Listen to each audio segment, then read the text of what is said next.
No, let me begin by outlining that Republic of Korea had issued a very strong condemnation of the terrorist attack in Pahalgam. I think they were very clear about the fact that terrorism cannot be justified in any form. It cannot be condoned.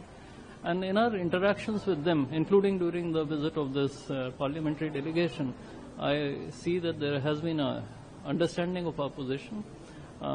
They have acknowledged our action, which was responsible and restrained.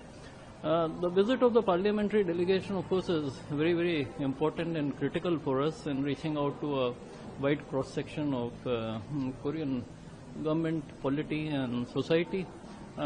During the visit, they interacted with the Foreign Office.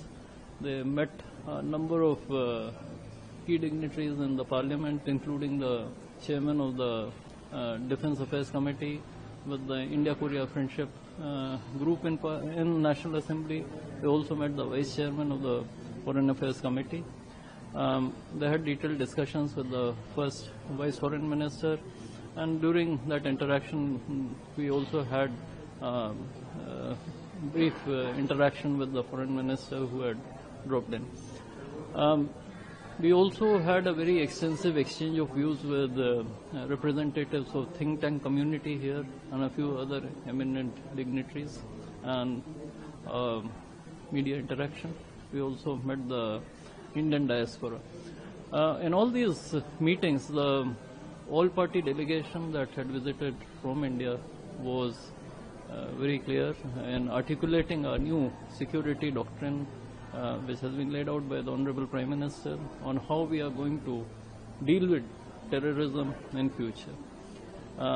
If there is a terrorist attack, it will invite a response. And that we are not going to make a distinction between terrorists and the state that provides support to those terrorists. We will not be subject to nuclear blackmail. We also, in response to queries from local interlocutors, explained our no first use doctrine. And lastly, I think the parliamentary delegation also underlined the need for action by the international community, particularly when it comes to the issue of how to hold perpetrators or organizers or financiers or sponsors of terrorism. How do we hold them to justice?